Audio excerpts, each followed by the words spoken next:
Sinjuri, nsemmilkom nilqakom għal programm Flusek.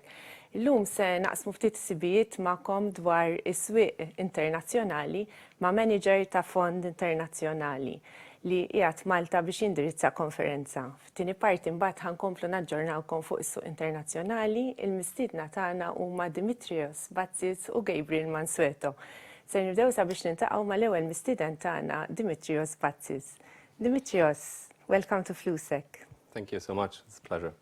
I was just informing our viewers that you're here to address a conference and we invited you on the program to hear your views about current market conditions of the international market. So we start with the first question. What are your views on the markets in general? Well, that's a great question, first of all. And allow me also to thank you again for your invitation. And the things what we maybe discussed today, maybe it will be related to past performance, which is actually not a guidance for the future. So that to point out. But back to your question, there are a lot of positive vibes and views as well, actually in the market. And that's very important because it's not only important for the investment landscape, but also especially for investors. So throughout the globe, if you look on the investment landscape, there are a lot of opportunity pockets, I would say. But you have also to consider that there are some headwinds as well. So having said that, it's good that we can rely on that they are opportunities, right? But what is very important, and maybe also compared to the past, is that actually you have to look deeper into what you really want to be exposed to.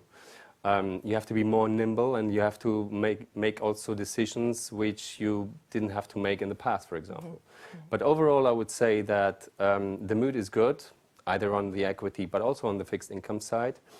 There are obviously also some difficulties here and there, but overall, I would say that we are in a positive trend. So when you look at different asset classes, which asset class do you think will outperform in the coming months by the end of this year, till the end of this year? Yeah, that's also, again, a good question. I wouldn't say that there is a specific asset class which can outperform or not. And I don't think that there is outside of this studio or somewhere else someone who can really say this. But I would consider that actually, having a broad view on markets and not limit yourself in one asset class, be, as I said, flexible to diversify also your exposure, not only in terms of risks, but also in terms of returns. I think this is more important instead of just looking at one asset class.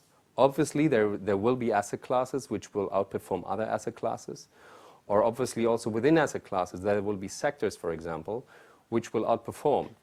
But that's why it will be also very important, actually, that you stay invested. So it's important to not time the market. Okay. A lot of investors... It's very difficult to time the market. Exactly. So a lot of investors, unfortunately, they really try to time the market. Yeah. But I think the headline here is time, not timing. Because if you're investing over time, you will see the results over time evolving in your portfolio. And I think that's very important. If you look, for example, in the US, and I think that's a very good example, because obviously the US equities are the leading asset class, right? If you look on the US equities, actually what stands out is actually that we have been through all-time highs just recently. And a very good study which can rely on the history since 1926 is saying actually that the performance after all-time highs have been done, especially in the US large caps, have been really, really great. So statistics, if you look on statistics, since 1926, so overall the US large cap market was outperforming other markets after all-time highs. So on average, we can say that it was roughly about 10% in the following 12 months after all-time highs has followed. I see. You mentioned that investors should be nimble, and with all these geopolitical risks around, should investors be more defensive in their portfolios? Well, so if you look on risks, actually, maybe, and if you go a step back, right, and you see what has been the case in the last decades, and if you're very honest, you haven't had to consider political risk or geopolitical risk, let's say like this, right? But now this is a risk factor which actually a lot of market participants have to consider, and you cannot avoid it, right? But at the end of the day, it's not one risk factor which you have to take care of. There are a lot of other risk factors, and obviously you can call them also uncertainties. So if you categorize them under uncertainties, then obviously this is something that you need to consider, but this will not be the driver of your risk management or even for your performance. So long term, when you look at the long-term progression, where do you think investors should go? Well, hopefully to the upside. I mean, hopefully that markets will go to the upside. But nevertheless, I think what we are currently seeing in markets are, you can call it a regime shift. A regime shift which will have deep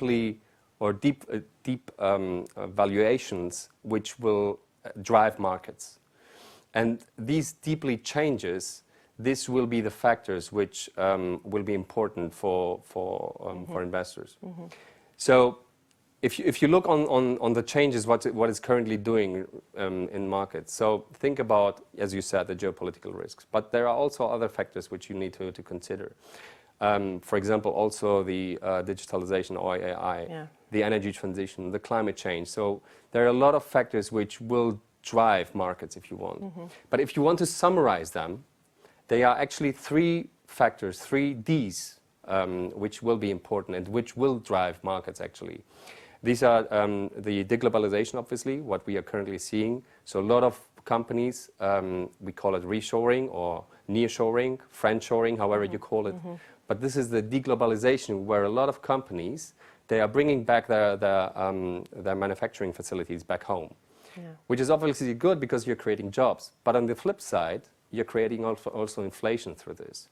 The same is also with the decarbonization, so the second D, right? So decarbonization is something which we all need to address, not only companies, but also the consumers. And the third layer, or the third D, if you want, these are the demographics. These 3 Ds will obviously implement higher inflation, which will have also implications going forward. And this will be very important to know. So we call it the known unknown, because at the end of the day, you know it, but you don't know it, how important they will get. So these 3D will be something which we need to consider, which we need to have in our portfolios when we do investment decisions. And I think this will be the drivers of the future. So you think that these, what you are mentioning, these drivers are the things that investors need to look at, which they haven't looked for in the past, right? Correct. Has it changed completely, the scenario? Correct. So in the past, you didn't have a deglobalization trade, or let's say a situation of deglobalization, right? Which you have now, obviously. And in the past, you didn't have to care also about, you know, the decarbonization, how you are reducing the carbon footprint, for example. If you look on the consumption area, for example, if you go to the supermarket now, there are more available biological products, for example, which is a trend. And I think that this trend will be also swapping over to the company side. So companies have really to prove that they are looking at the footprint, that they are looking in the environment, that they are friendly to the environment, and that will be very important going forward. All these ESG, there's a lot of talk about it now. Everyone is talking about ESG, and this will be implemented even in investments, in funds and. I think you know, one last point is that, you know, you mentioned ESG, and that's very important also to mention, because ESG is not the green side of the environment, because ESG considers also the social and the governance. Exactly, right? It encompasses much. Correct. And the social factor, I think, we all see, or we also saw during the lockdown period, where companies who have been very socially responsible, they have been, you know, benefiting from the reopening. Yeah. For conservative investors, what are the opportunities? Is it just bonds, or does it make sense for them to consider anything else? Well, first of all, when you are a conservative investor, you are mostly skewed to a limited amount, let's say, of investments. So the majority of conservative investors, at least in Malta, what I can say, is more related to deposit rates or government bonds and so on, which is great. But at the end of the day, for conservative investors, there are a lot of new opportunities evolving. And I think this is very important to consider, because what statistics can show us, and again, I come here with statistics in the last 100 years, what we have been expanding. So once, especially when we look on the interest rate cuts, what the Fed will most probably do in this year. So what we have been examining is actually that cash is having the weakest performance after the first 12 months of an interest rate cut. So that's also very important to consider, because you're limiting yourself when you're conservative and want to stay conservative, but at the end of the day, there are so many pockets of opportunities out there, within equities, within fixed income, for example. And these statistics, just to highlight, within these 12 months, equities have been on average outperforming on inflation-adjusted returns. Together, obviously, also a combination with bonds. So there are a lot of opportunities.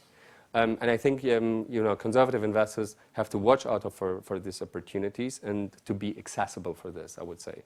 So, but you mentioned opportunities. Are there any undervalued, mispriced opportunities currently? Yeah, I mean, they are always. I mean, there is not a single year where you don't have mispriced or undervalued opportunities. So, there are a couple of things here to mention. So either you go through asset classes, for example, you go also to sectors or also to themes. So if you go, for example, on asset classes, what I think has been undervalued in the last couple of years have been commodities. Commodities have been, on the other side, very important in the recent days, because you have to think about energy security, think about also the food chain, which was very difficult also through COVID lockdown, for example. So commodity, I think, will be more important going forward as well, on if you want to hedge more or less, if you want the geopolitical risks. Then on the other side, what I was mentioning on themes, for example, right? If you look on the energy transition space, for example, this has been a sector or a theme which has been penalized a lot quite recently. A lot of reasons have been around this. But I think this is a great opportunity to look at this, because there is a huge opportunity until 2050, which is for a lot of countries, the target of getting cleaner or let's reduce the carbon footprint. And I think until then, there could be opportunities raising of around $100 trillion. So there are a lot of opportunities as well. So you mentioned earlier on that it's important to remain invested in different asset classes. How can investors diversify their portfolios in the current scenario? Oh, yeah. Well, it always depends, obviously, on the investor and what target an investor has, because every investor has different kind of targets and also a different risk profile, for example. But diversification is very, very important, because as I was elucidating earlier, you're not only diversifying your risks, you have also to diversify your return sources, let's say.